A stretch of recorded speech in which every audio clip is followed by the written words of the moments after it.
Hey, what's going on, everybody? Welcome to MiM Monday. This is Mickey in Minutes Live, a quick conversation about some of the latest Disney news stories with you. I'm your host, Nick Lazaga, and on today's show, Josh D'Amaro's first comments as CEO, another new Disney Cruise Line ship announced, and so much more. Thanks so much, everybody who's joining me in the chat. I see you. What's going on? Be sure to leave your comments or questions below to be a part of the conversation. If you're listening to this as a playback on Apple Podcasts, Spotify, or watching the playback on YouTube, thanks so much for watching, and be sure to leave your thoughts as well in the comments wherever it is that you're listening, and I hope that you can join me live on Instagram next Monday at 8:30 p.m. Central Time. So we have a lot to talk about, so let's just jump right in. Bob Iger is officially out as CEO, and Josh D'Amaro is officially in as of March 18th. So that happened about 2 days after the last MiM Monday episode. So it may seem like a week ago-ish to you guys, but I haven't been able to talk about these quotes yet. He has a ton of quotes that I'm just dying to dive into, because this whole switch was made on the annual, or on the shareholders meeting that happened on March 18th, and there was this whole video that was put up, and Josh D'Amaro gave this really fantastic speech. It was like 12 minutes long or something like that, and I just want to address some of these things. He also addressed the cast members in a memo and some other things as well. He answered some questions from shareholders, and there's just a whole lot to talk about in terms of Josh D'Amaro's first week as CEO. So let's jump right into it. He opened the shareholders meeting video by addressing Bob Iger. He says, "Bob, on behalf of our employees, cast members, shareholders, and fans around the world, thank you so much for your tremendous leadership, your steadfast support, and your countless contributions to the Walt Disney Company. You set an incredible example for all of us, and personally, I can't thank you enough for your mentorship and friendship throughout the years. You will be missed." So that's a really nice way to open it, immediately addressing Bob Iger, which, by the way, if you want to know more about Bob Iger's extensive career, 2-term career as CEO of the Walt Disney Company, excuse me, then stay tuned for this coming Friday on the Mickey in Minutes podcast proper. Season 8, Episode 3 is going to be all about Bob Iger's time as CEO. And there's some interesting stories, and I'll be going over the things that he did, his big accomplishments, even some of his missteps. So we'll talk about some of those as well on that episode. So stay tuned for that. But I think all in all, Bob Iger was a well-liked CEO for the most part, excuse me. And he seemed like he really did mentor Josh D'Amaro. From what I've seen, there was a lot of videos and different things where you see Josh kind of shadowing Bob, especially recently as he was getting ready for this job. And it's just really nice to see that great and gracious sentiment from Josh D'Amaro there. So he also went on to talk about his personal experience. He said that he grew up in a Disney family, which, not everybody who became CEO or, comes to work for the company can say that, honestly. Some people, came to the Disney company just through business and other companies, but it's nice to see that Josh says that he grew up in a Disney family. And in fact, he kind of addressed this again when he sent a memo to the cast members. Here's another quote from him. He said, "More than 40 years ago, my family took me to Disneyland for the first time. One of the first attractions we rode was Peter Pan's flight. I can still picture my father's face when our pirate ship lifted into the dark. As we flew over London, he leaned in and said, 'See, I told you. It feels like we're flying.' I remember that moment clearly. It was joy. It was family.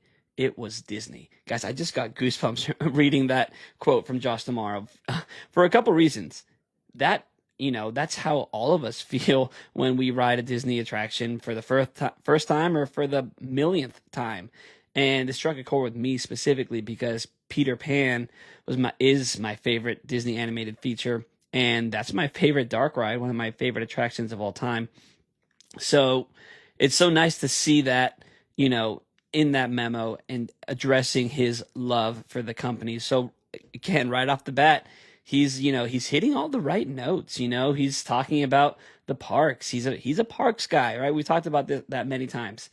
So, some people might be cynical and say things like, oh, he's just pandering.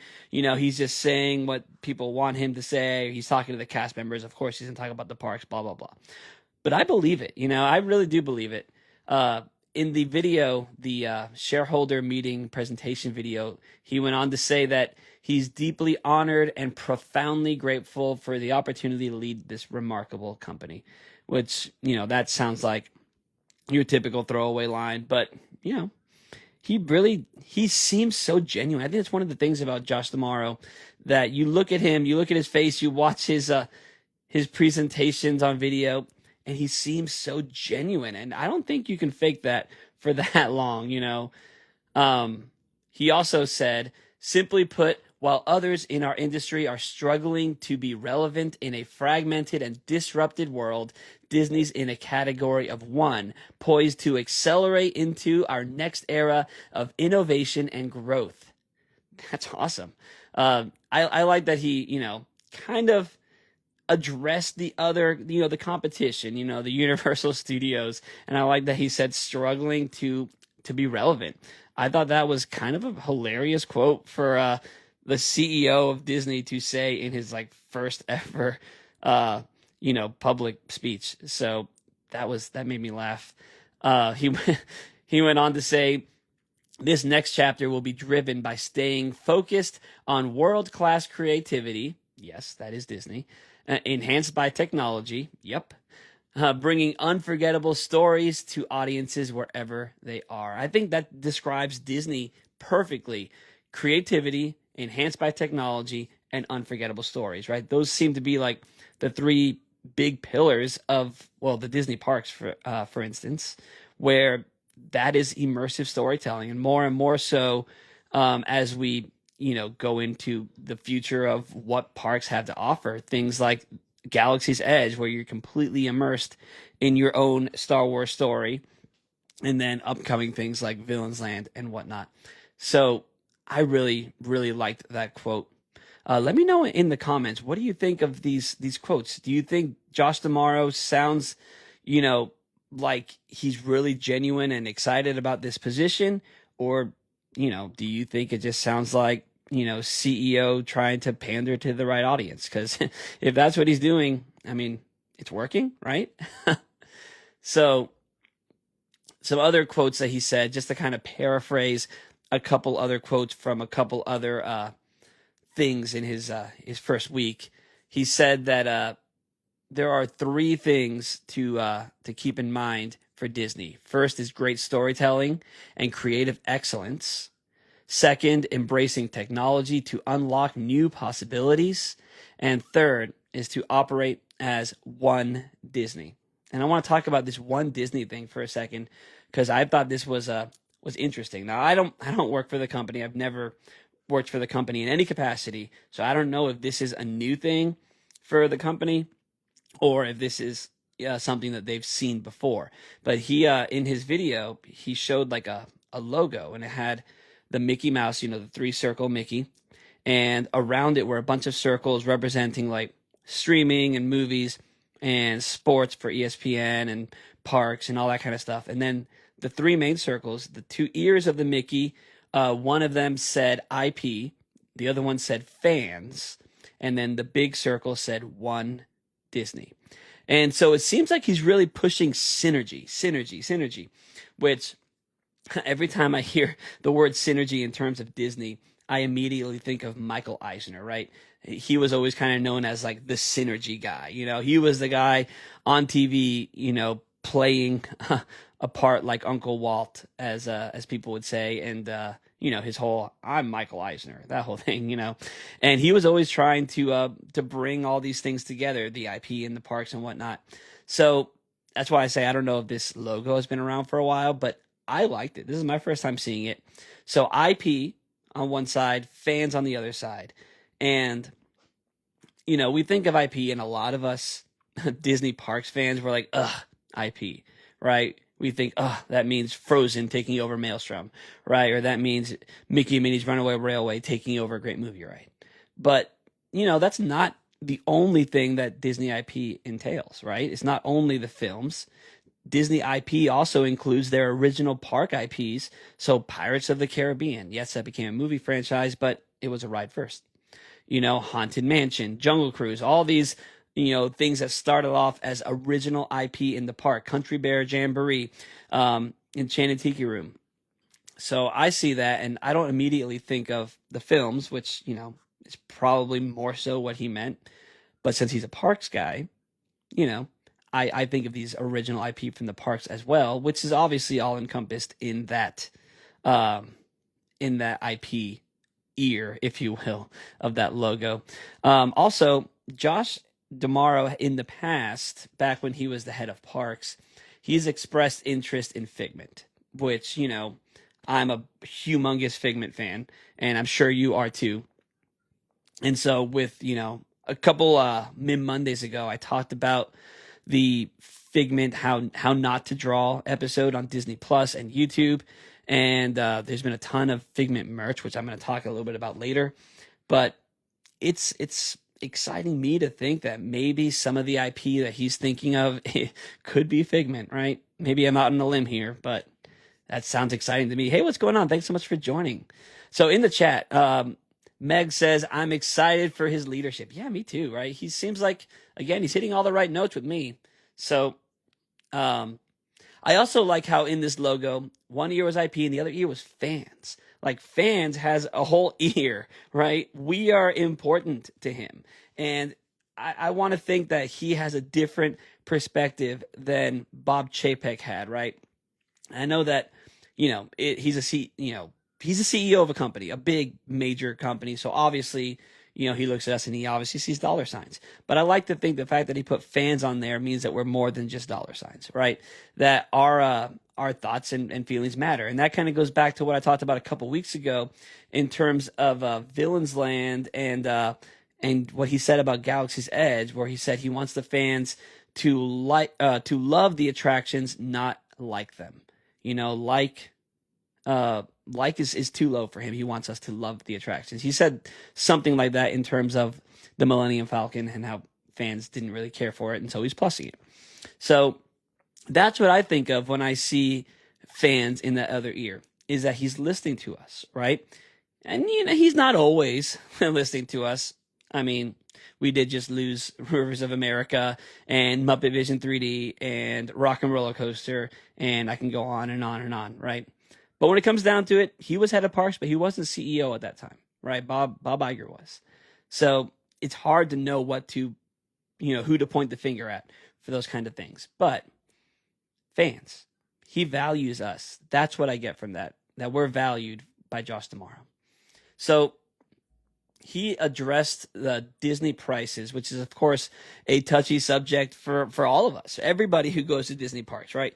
Now, I have my thoughts on how Disney parks are priced, and I like to compare it to other things like, going to sporting events or concerts or this or that.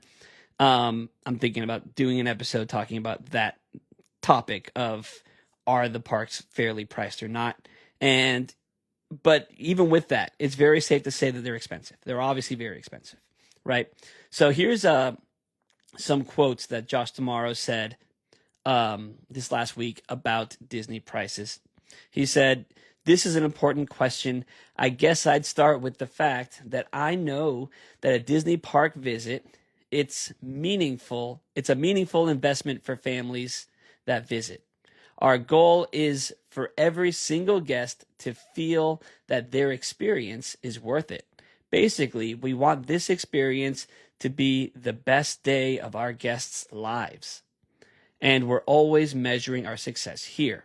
When it comes to how we think of pricing, what we try to do is focus on offering a wide range of options and different price points so that families can visit in ways that work for them, whether it's during a value season or, maybe taking advantage of multi-day ticket savings or even taking advantage of special offers that we introduce from time to time. So it sounds like he basically said the prices aren't going to change, but we offer discounts, but we offer values in different ways. And it kind of goes back to something that I believe he said a while ago. I think this was last year, and I'm pretty sure it was Josh who said this, where he said that everybody can have the type of vacation that's right for them. Something along those lines. And, that is kind of true. You could stay at a value resort. You don't need to stay at a deluxe resort. You can buy park hoppers, but you don't need to buy park hoppers. All those things are extras and pluses. And, that kind of gives that tiered system that I know rub a lot of people the wrong way. But, the prices aren't going to change. And people like me, we're not going to stop going to Disney. But what we do want is for the price of the ticket to be matched by the value of what you're getting in the parks. So the new attractions and new lands that they're opening, they need to be good. They need to be really good, which again goes to Josh Tomorrow saying, we need to love it, not just like it. So it sounds like, me and Josh, we're kind of on the same page, So he closed the video, the shareholders video, by saying, as I officially step into this role with an incredible team by my side, I'm truly excited about the road ahead, and I have absolute confidence in our ability to deliver high quality experiential storytelling that stands head and shoulders above the rest. So yes, high quality experiential storytelling that's head and shoulders above the rest. I love that. I love that he said experiential storytelling, right? We want to live in it. We want to be immersed in it. That's why we go to the parks. I've said before, I hate unthemed roller coasters. Leave that for Universal Studios, right? Leave that for Six Flags. That's not a Disney thing. If you're going to give us a roller coaster, you're going to heavily theme it. I want to experience it. I don't want to experience a roller coaster. I can go anywhere for that. I want to experience storytelling.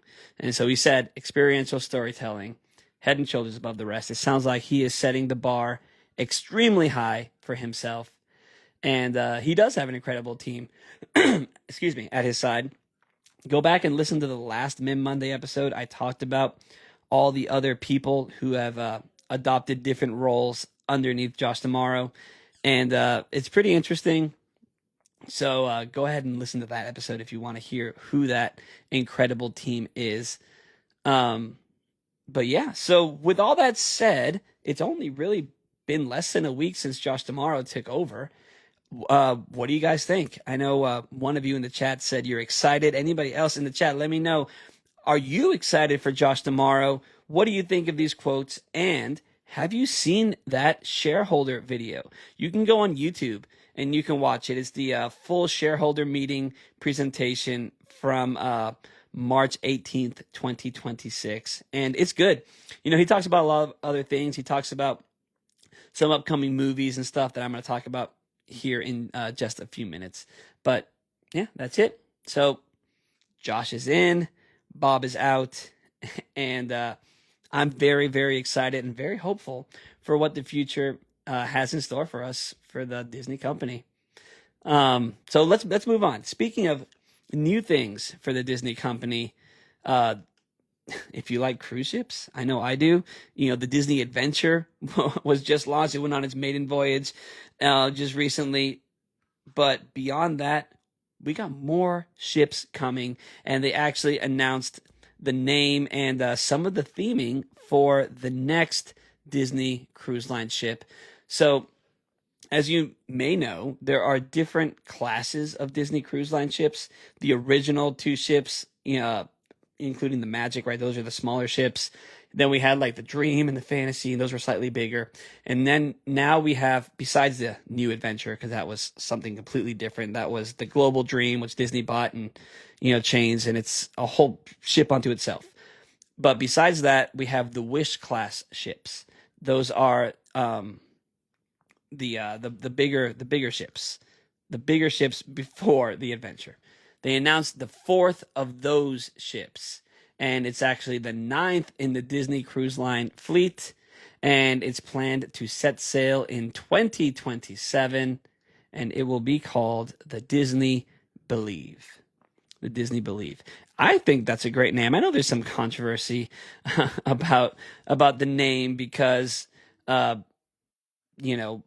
believe is what they say. Believe is a noun, or it's a verb, right? And then the other ship names are nouns, and it's been a whole conversation that I've had with some people. But I like the name. I feel like, as far as the wheel of Disney keywords are concerned, believe is one of the ones that I really, really like, right? Because believe, it entails so much. It makes you feel, so much, just that one word. So on Disney Parks blog, they posted this, and they posted a teaser video on the Disney Cruise Line Instagram. And the teaser video was so fantastic. It gave me goosebumps. It, made me a little misty. It was really cute. You got to watch it. It basically was telling, like, it all starts with the wish and blah blah blah, and they went through all the Disney Cruise Line names in this little story of how, at the end it says you just have to believe or something like that, right?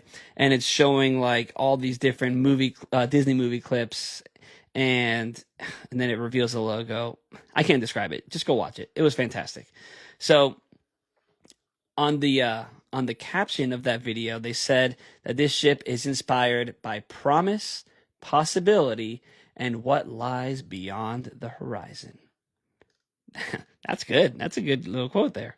So on the Disney Parks blog, it says the Disney Believe is the fourth ship in the groundbreaking Wish class, and it will have beloved stories from Disney, Pixar, Marvel, and Star Wars. It goes on to kind of detail some of the specific characters. It says, from the mystical worlds of Encanto and Frozen to the wishing wells of Snow White to the depths of the sea with Moana and The Little Mermaid, there are endless stories waiting to be discovered and new chapters ready to unfold on board. So with those like IP name drops, you can kind of get an idea of what some of the venues might be themed to. So, we're going to have something themed to Snow White, Encanto, Frozen, Moana, and Little Mermaid, just to name a few. But what I've really liked about a lot of these Wish class ships is that they've been associating or bringing in Disney Parks IPs, right? Two of the ships have the Haunted Mansion parlor. One of them has the Jungle Cruise, like Skipper Society bar. One of them has a 20,000 Leagues Under the Sea Nautilus bar. So I'm so curious what Disney Park IP they're going to bring in to the Believe. And this kind of got me thinking, what would I want to see? And I'll tell you what I want to see. I want to see a Trader Sam's at sea. I'm a huge fan of Trader Sam's. If you don't know what that is the interactive bar that they have over at the Polynesian. They also have one over at the Disneyland Hotel. The Disneyland one is Trader Sam's Enchanted Tiki Bar. And at the Polynesian, they have Trader Sam's Grog Grotto. Imagine if we have a full-on immersive Trader Sam's at sea. I will freak out, and I'm sure a lot of you will freak out. It's funny, this thought originally came to me, the Trader Sam's idea came to me because my wife and I, I've mentioned before, we're going to Hawaii this summer on a family vacation, and we've been toying with the idea of going to Aulani. But Aulani is so expensive. And I was looking at what Aulani has to offer, and it's one of those authentically Hawaiian kind of things with subtle touches of Disney, this and that. And I was thinking, what would make Aulani more of a destination for someone like me? I mean, it's basically sold out all summer, so it's not like they need help. But for someone like me, a huge Disney fan, what if they opened the Trader Sam's at Alani? And then they could tie in, the storytelling of Sea, the Society of Explorers and Adventurers, and something like that. And so what if they had one at Alani and then they opened one on the Disney Cruise Line, on the Disney Believe? That would be so cool.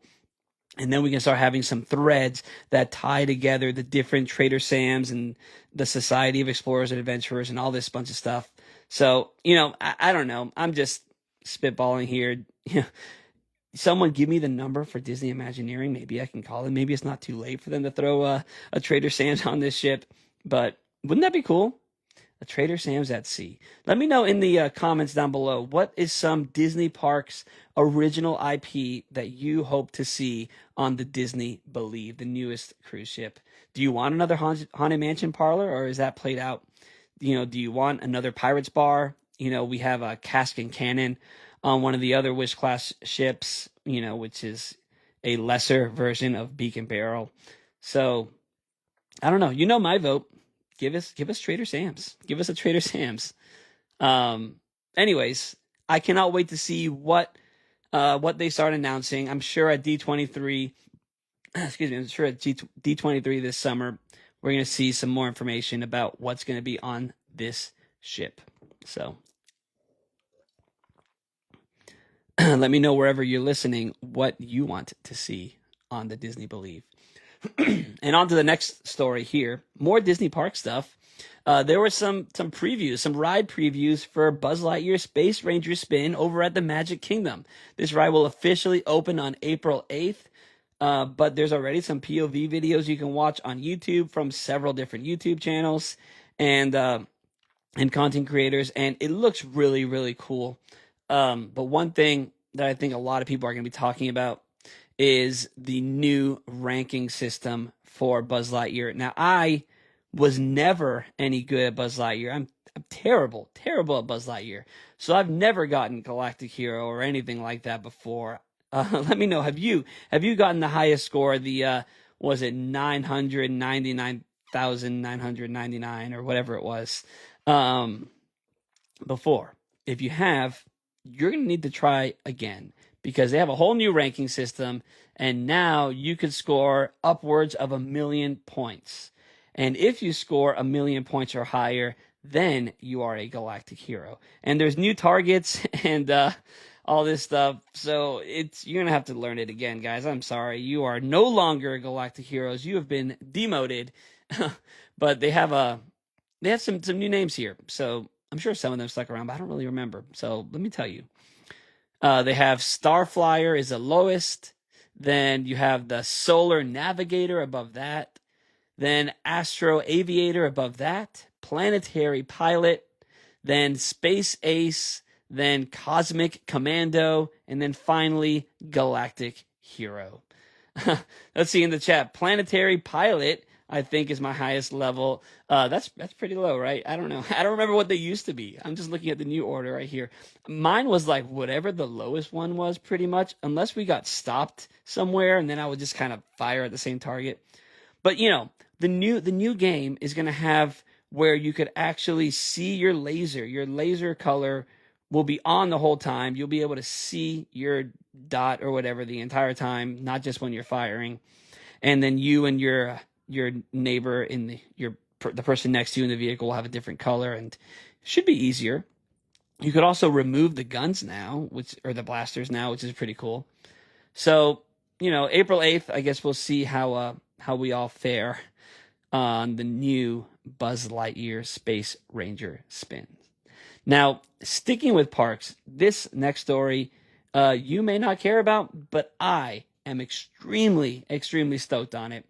So there's a brand of button-up shirts called Roosevelt's, and they have these great partnerships with Disney. They're like short sleeve button-up shirts, and they have all over prints of different IPs. And I have a ton of them, right? I have like Robin Hood and Star Wars and Powerline 1, not this, button down, Powerline 1, and I just have so many of them. But they've started doing Disney Parks exclusives.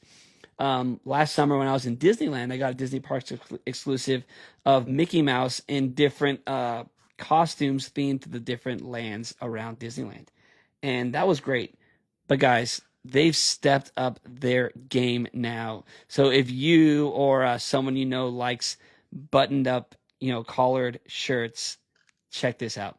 So they have now a Figment one. Guys, this Figment one, it's like light blue, and the background of it has kind of like a spaceship Earth pattern, and it has Figment in all these different costumes straight from the ride. So Figment dressed like the skunk, and Figment like the cowboy, and Figment with his classic yellow shirt that says Figment on it, and Figment with the paintbrush, and it is just incredible. And I know they've done Figment button downs before, but Roosevelt's hasn't, as far as I know. And so I am just extremely excited for a Figment Roosevelt. It looks incredible. So one of the reasons I'm so stoked on Roosevelt's, guys, they're so soft, and they have kind of like this like stretchy material.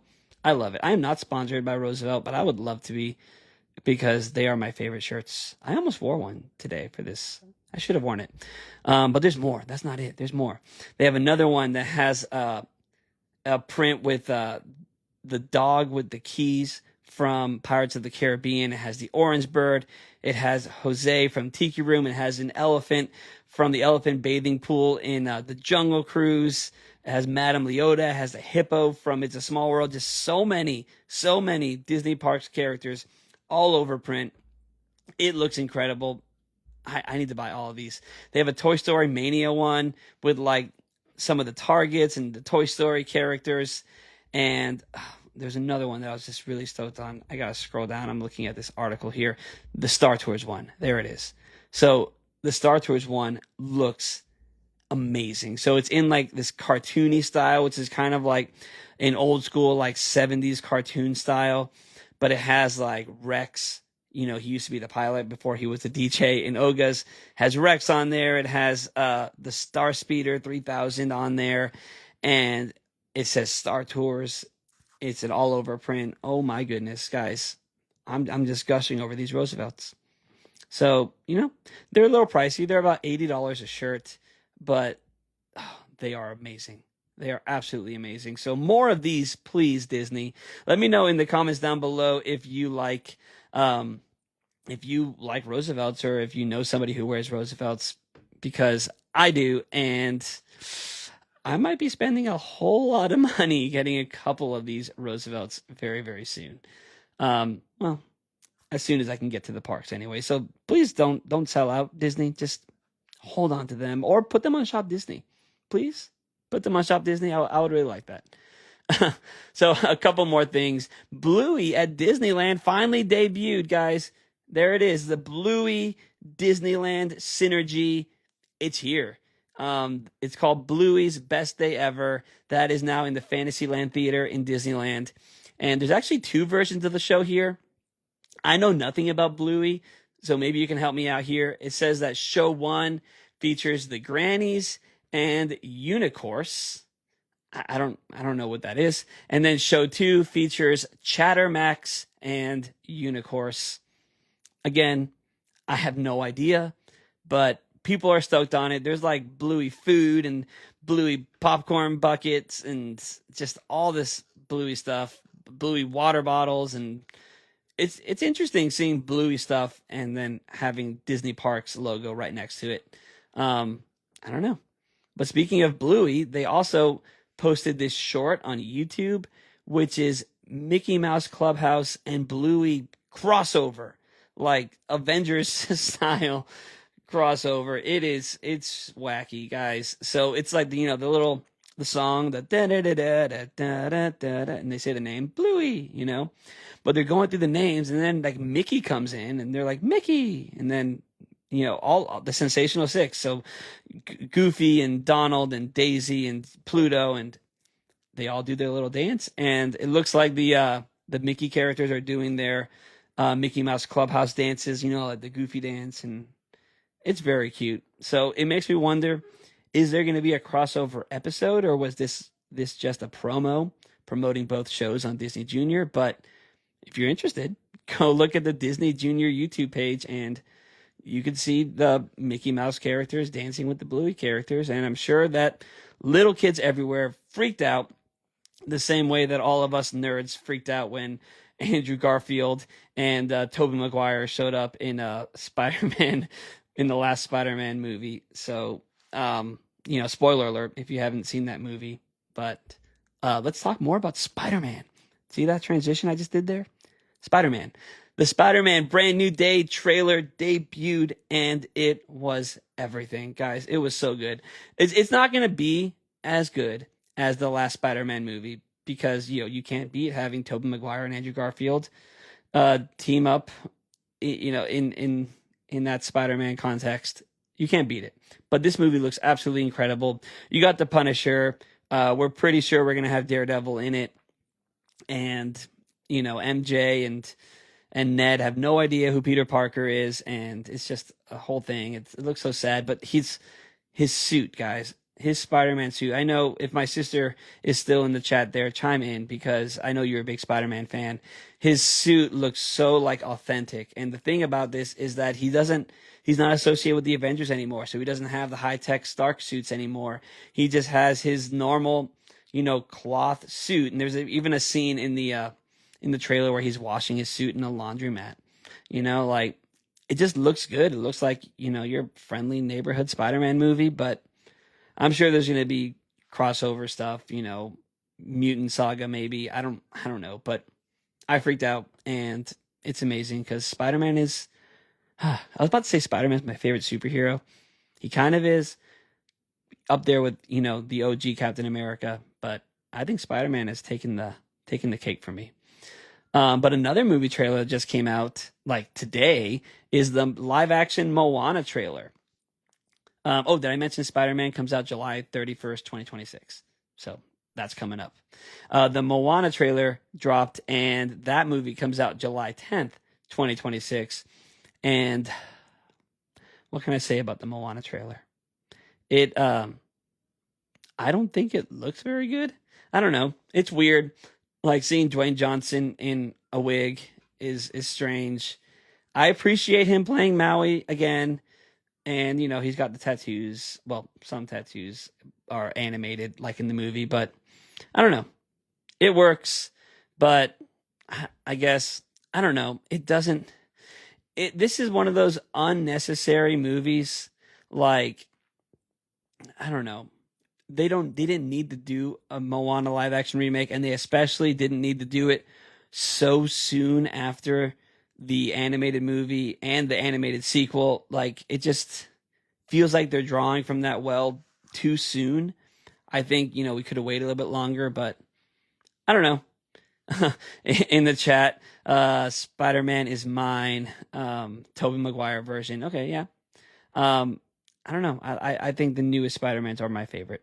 No offense, but The Rock looks scary, LOL. Yeah, The Rock looks weird. I don't like. Could they have just left him bald? All right. Is like the long hair part of Maui's character? Is that a thing? I don't know. It just looks weird. Maybe because we're just so used to seeing The Rock without hair. But I mean, the movie looks fine. It looks like it's going to be pretty much a shot-for-shot remake, which is honestly what most of us want from a Disney live-action remake. But it just, I don't know. A lot of things just felt off for me in that trailer. It doesn't look good for me. So fingers crossed that this movie makes it across the finish line and ends up being a good movie. Let me know in the thoughts down below. What do you guys think? Does the new Moana trailer look good to you? I don't know. But besides that, we have some other movie announcements that were made actually in Josh D'Amaro's shareholder meeting. In that video that I was talking about earlier, they announced 2 new movies, and that is live action Lilo and Stitch Part 2, which will be May 26, 2028. I'm excited for that. I like the live action Lilo and Stitch. I thought it was pretty good. It was fine. And then they also announced Incredibles 3 will be released on June 16th, 2028. I'm excited for that. I love Incredibles. I think Incredibles is such an underrated IP.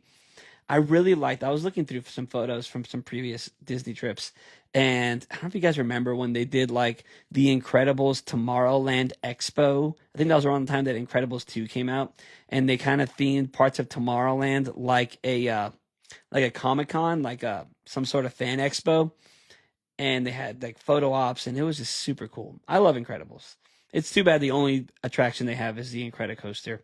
But I love how in that pre-show, in the video there, they kind of make fun of the fact that it's just an overlay of an existing roller coaster. That's very funny. I did an episode of Mickey in Minutes, I think it was maybe 2 seasons ago, where I talked about the times that Disney parks attractions broke the fourth wall. And that attraction made the cut because they addressed the fact that it is an attraction and that is a retheme of an old attraction, and it's hilarious.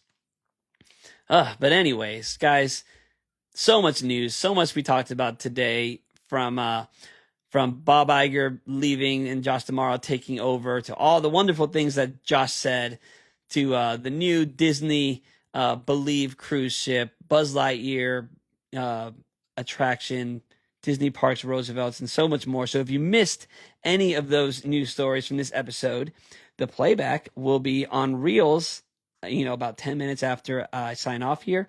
And you'll be able to watch it on YouTube tomorrow.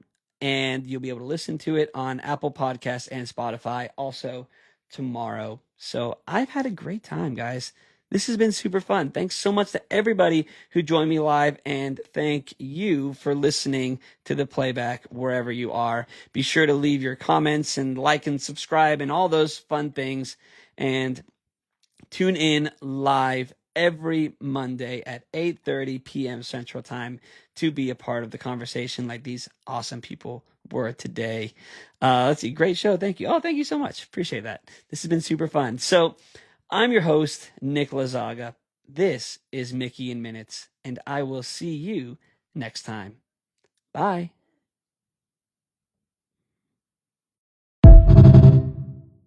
Hey, what's going on, everybody?